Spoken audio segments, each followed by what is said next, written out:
American football, a sport that embodies teamwork, strength, and resilience. But beneath the glory and camaraderie, there's a hidden darkness that haunts the locker rooms. New developments in another big story in professional football. The football program is being investigated for hazing. Accusations that a Miami Dolphins player quit because he was bullied by members of his own team. You have piece of shit. I want it in your mouth. Former freshman football quarterback at the University of San Diego has filed a lawsuit claiming sexual hazing. A hazing scandal rocking the Northwestern community, described as a coerced sexual act.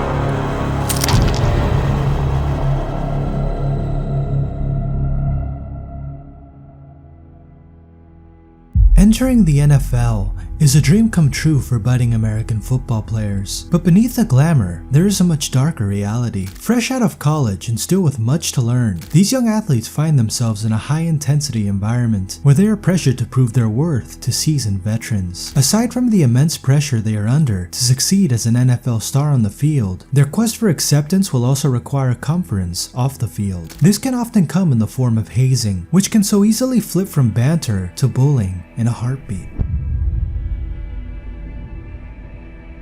The ability to play the sport you love as a full-time job and attempt to build a great sporting legacy is a luxury that not many will ever get to achieve. However, the side effect of becoming a future star of the NFL is a mountain of pressure from internal and external forces. NFL players are accountable to fans, coaches, and teammates alike. A young hotshot quarterback can make or break a team's fortunes, and the veterans on that team may only have 1 or 2 years left to try and get over the hump and win a ring. If the pressure of having to perform under the bright lights of the NFL isn't hard enough, the off-field rituals can also offer up a significant cause for concern. Fans of Hard Knocks will be used to seeing rookies nervously prepare for their talent shows, where they have to step out of their comfort zone and entertain a room full of teammates. This is commonplace in the NFL and would be considered on the lighter end of inducting new players into life as a professional. Another common occurrence in welcoming rookies into the NFL is the rookie meal. It includes rookies paying for a lavish meal for their position group or a large group of veterans. In 2019, Titans rookie DeAndre Walker was stuck with a $10,487 bill after his teammates gorged on Wagyu steak and downed expensive cognac. It's easy to roll your eyes at the prospect of a professional athlete complaining about one expensive food bill, but Walker was a 5th-round rookie who was on injured reserve not long later. He only lasted 2 years in the league, so $10,000 probably would have come in handy. Lane Johnson's rookie dinner in Philadelphia resulted in a $17,000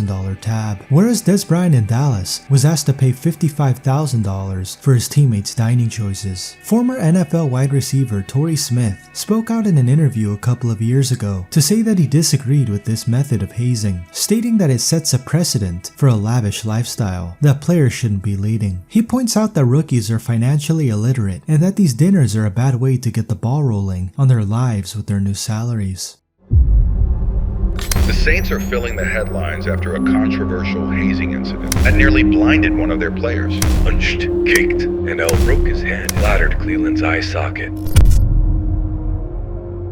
While most hazing in the NFL is done in a lighthearted manner, plenty of unfortunate stories exist at the other end of the spectrum, which have garnered a lot of negative attention after coming to light. In 1998, the New Orleans Saints rookies endured one of the NFL's most infamous hazing incidents. While at the Saints training camp, the young players had pillowcases put over their heads and were forced to run through a gauntlet of 25 veterans, navigating their way through violent attacks. These attacks came in the form of punches, kicks, and even socks full of coins being swung. Tight end Cam Cleveland was left with blurry vision in one eye after taking a hit that shattered his eye socket and broke his nose. The brutal initiation puts the newcomers in an impossible position. Desperate to make good on their opportunity in the league and to earn the respect of their team, refusing to participate doesn't stand out as an option. Doing so would instantly make you an outsider within your team and put you very much on the back foot in terms of earning the respect of the team's veteran members. For those same reasons, Cam Cleveland Cleland decided against complaining about his injuries to the team, despite them causing him to miss the next preseason game. One person who didn't remain silent was defensive tackle Jeff Danish, who clattered through a glass window and nearly fell 3 stories in what could have been a far more serious incident. Instead, his lucky escape still landed him with 14 stitches and a broken hand. Following this, Danish attempted to sue the Saints for $650,000 based on lost wages, impaired future earnings, pain and suffering, humiliation, and a loss of enjoyment of life. The team ended up settling out of court with Danish, proving he had a good case to make. Another incident that rocked the NFC South came earlier that decade in Atlanta. This time the main protagonist was offensive lineman Bill Fralick. As a 4-time Pro Bowler, Fralick held a prominent position within the locker room, which does not combine well with the sadistic personality of someone who gets enjoyment out of humiliating others. He earned a reputation that made people try and avoid him, which was easier said than done. In 1990, Fralick and some of his veteran teammates grabbed a young player from the shower, taped him to a metal bench, and carried him naked and helpless onto the field. It was a dehumanizing moment, made worse by the fact it was in front of fans, presenting the worst example of locker room bullying for all to see. Another victim was Pete Lucas. Drafted in the 10th round of the 1991 NFL Draft, it was a nightmare landing spot for Lucas, as he quickly became a target for Fralick and other linemen. He was 6'3", 320 pounds, which made him a prime target for Fralick, who regularly threatened to take his knees out if he did not perform humiliating acts. These included stripping naked. To make matters worse, coaches would even pause team meetings to allow this to happen, emphasizing the depth of this cruel culture within the team. Lucas's accounts were corroborated by former teammates, which explains why his eventual release came as a relief to him. It wasn't a long career in the NFL for Pete Lucas, but one that was enough to scar him for life. These stories paint a picture of how tough life can be for certain players in the NFL. Former 6th round pick Ryan Riddle discussed how difficult it was for him to come to terms with being released by the Raiders in 2006, before quickly transitioning into a new team. For an introverted person, entering an entirely new social circle as an outsider is daunting. Ultimately, the only thing that could save Riddle was his ability to be violent and physically dominant on the field, which would make up for his soft-spoken attitude and save him from the perception of weakness. It should therefore come as no surprise that bullying and hazing have been such a big part of life in the NFL. A violent nature is required if you want to survive in the league, which only encourages a violent and intimidating culture within locker rooms. In this article, the former player describes the Chicago Bears' hazing rituals during the 2006 season. These included relatively harmless acts, such as getting wacky haircuts or being awoken in the early hours of the morning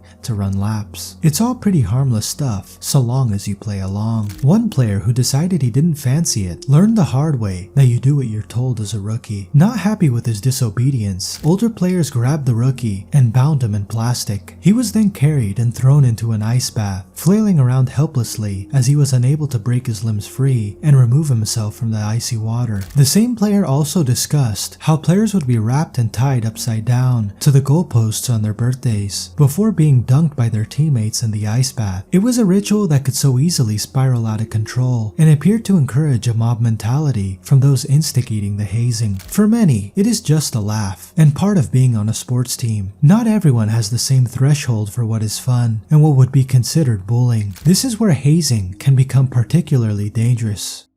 Perhaps one of the dirtiest players in all of the NFL. Scandal after scandal after scandal. After bullying accusations that now include racial slurs. It involves Miami Dolphin player Richie Incognito. His story just becomes worse and worse. Hey, what's up? You half piece of shit. I'm gonna slap your real mother across the face. I'll kill you.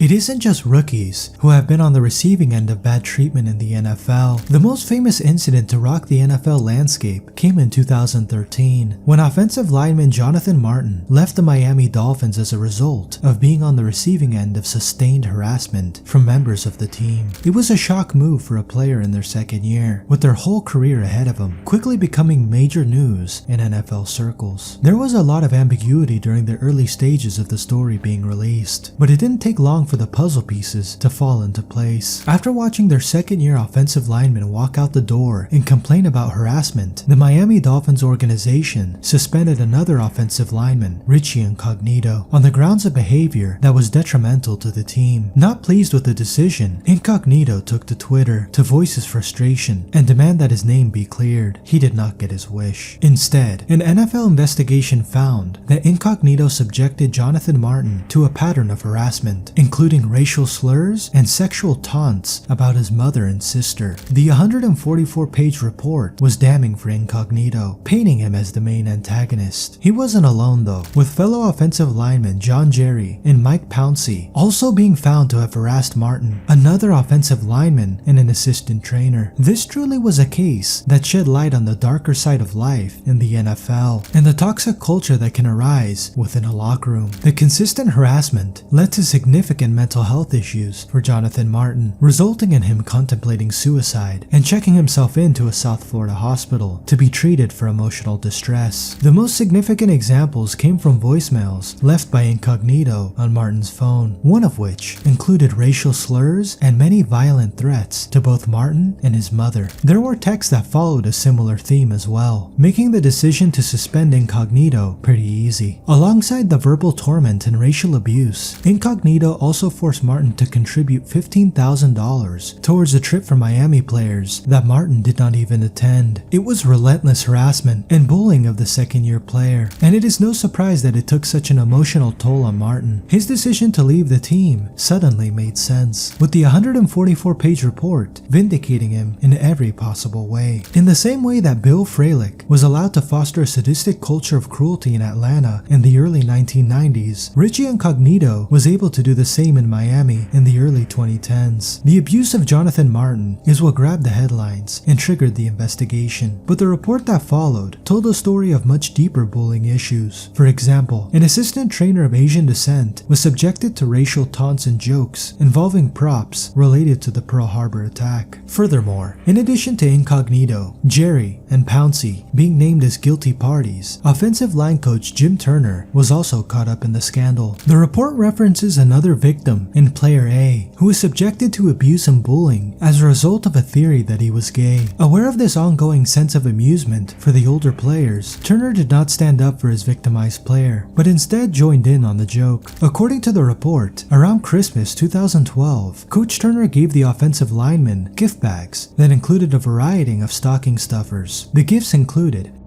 female dolls for all the offensive linemen, except for Player A, who received the male doll. Turner's support of the main instigators of abuse didn't stop there either, with the coach having been found to have sent texts to Jonathan Martin, pressuring him to defend Incognito publicly. One text read, "Richie Incognito is getting hammered on national TV. This is not right. You could put an end to all the rumors with a simple statement. Do the right thing, now." Turner sent these with the knowledge that Martin had admitted himself to the hospital as a result of the bullying, which shows the serious lack of oversight and systemic issues within the organization. The fallout from the incident was significant. Incognito was suspended indefinitely, and the Dolphins faced intense scrutiny from the media, fans, and the NFL. The league addressed the issue by implementing stricter policies against bullying and promoting more respectful and inclusive locker room cultures. While stories of expensive rookie meals will still pop up from time to time, the lack of any major stories of bullying in recent years suggests that changes have been successful. Or knowledge of the hazing activities concerning ongoing hazing I knew conduct. like hazing ritual at a Penn State fraternity.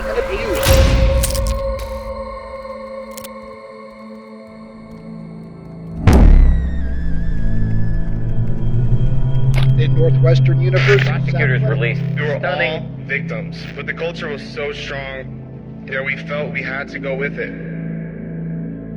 While the NFL has been free from any major bullying scandals in recent years, the college game has not. In 2023, Northwestern University faced a significant hazing scandal within its football program, leading to widespread media coverage, lawsuits, and the firing of head coach Pat Fitzgerald. The scandal initially came to light in November of 2022, when an anonymous complaint was filed, giving details of serious hazing incidents within the football team. In response, the university commissioned an an independent investigation, which attorney Maggie Hickey led. Having concluded her investigation, Hickey felt there was clear evidence to support the allegations made by the anonymous complainant. She described hazing incidents in which freshmen were forcibly restrained and made to endure simulated sexual acts by upperclassmen wearing masks. This act was called running, and victims would be marked to receive this method of hazing by something called the Shrek clap, which involved players clapping their hands above their head when near the player they're dooming to become the next victim. This information was revealed in an interview with an anonymous former player in the university's paper. The former player, whose accounts were corroborated, went into detail about what hazing went on, and even the complicity of the head coach, Pat Fitzgerald, who is portrayed to have encouraged the behavior. In the article, the anonymous player claims Fitzgerald would make the Shrek clap signal during practice to identify players who the rest of the team should later haze. It is worth noting that Fitzgerald denied knowing anything about the hazing. Despite this, he was suspended and ultimately fired. Unfortunately, cases like this always seem to have coaches' compliance as a common denominator. Just like in the case of Richie Incognito and his offensive line coach, Pat Fitzgerald and his coaching staff somehow allowed a culture of bullying and torment to take over the locker room. Several others were forced upon people, which also involved having to do degrading things while naked in front of the team. While there was no distinct evidence that coaches were aware of what was going on, the report by Maggie Hickey did state that there were significant opportunities to find out about it and report it. One example of this was a screenshot of a whiteboard in the middle of the locker room that explicitly referenced hazing. Fitzgerald was eventually fired for his failure to prevent the hazing. Not long after this, lawsuits began to come in from former players. One player, identified as John Doe, alleged that Fitzgerald and other senior figures enabled and concealed sexual misconduct and racial discrimination. As the months passed by, more and more former players filed lawsuits, revealing the depths of the problem at the university. Pat Fitzgerald also filed a lawsuit claiming he was wrongfully dismissed, for which the trial has been set for 2025. It's clear that the story has some chapters still to be written.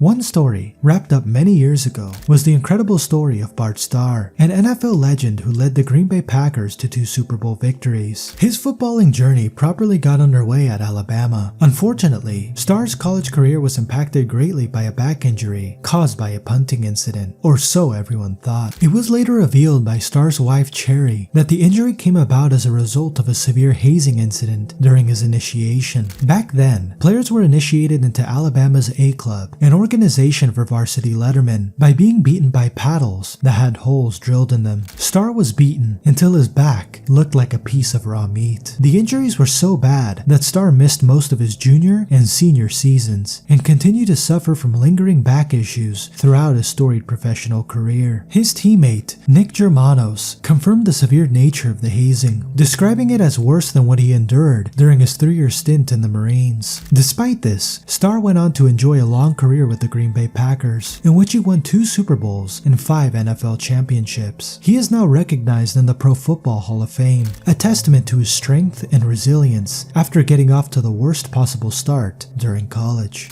Another university to fall foul of some very negative publicity in 2023 was San Diego, which was on the receiving end of more serious hazing allegations. News of the scandal first arose after transfer student AJ Perez filed a lawsuit against the university. He had joined to play quarterback, but the experience quickly turned sour, as he claimed that he and other freshmen and transfers were subjected to severe hazing by upperclassmen from the first session. The hazing, he claimed, included various degrading practices, headlined by a nude rookie show that involved drugs, alcohol, and sexual assault. He claimed that head coach Brandon Moore was aware of the activities. However, Moore denied this and stated that he immediately reported the incidents to university leadership. He also suspended all football activities, which triggered an internal investigation and preliminary suspensions within the team. In October 2023, another freshman, Colin Murphy, filed a second lawsuit supporting the claims made by Perez and adding more information. Murphy described additional hazing rituals, such as the car wash, where freshmen were forced to press their against a window for upperclassmen to see, and were forced to watch extreme For Murphy, the harassment was continuous, leading him to avoid team events and suffer mental distress. Both Perez and Murphy withdrew from the University of San Diego, citing their ongoing mental health issues and fear of punishment from their teammates. Their attorney, Scott Carr, pointed out the clear need for systemic change within the program, claiming that his clients were revealing a widespread culture of abuse that required serious investigation. An internal investigation did take place, temporarily suspending all football activities. The university's president, James T. Harris, acknowledged the seriousness of the allegations and assured the campus community that action had been taken to discipline those involved. As part of this action, athletic director Bill McIllis resigned. Despite this, there was widespread skepticism about what the university knew prior to the investigation and how much complicity there was letting it all occur. Answers to these questions may yet be revealed, with legal proceedings still underway. There is no denying that hazing has always been a part of being on a sports team. Thankfully, in the instance of Bart Starr, he was able to go on to have a successful and celebrated career. Others have not been so fortunate. Many suffer the pain and distress of hazing and bullying in the sport without the future success to help make up for it. From DeAndre Walker being landed with a $10K dinner bill and finding himself out of the league just 2 years later, to Jonathan Martin seeing a promising career go up in flames because of severe bullying and harassment from Richie Incognito. He ended up in the hospital with severe depression and was out of the league a few years later. Stories of bullying and harassment in the NFL and college football are tragic stories of men in powerful positions prying on the younger. Things have improved, but the Northwestern and San Diego scandals prove these problems still exist. The NFL is a violent business, so it should come as no surprise that there is a darker side to life in the locker room for some. As Ryan Riddle said in the Bleacher Report article, you have to develop a violent nature to survive, and that's not always going to be possible for everyone on a vast and diverse roster. For some people, life in the NFL may not be as glamorous as it seems. Check out my previous video on the dark truth of NFL referees.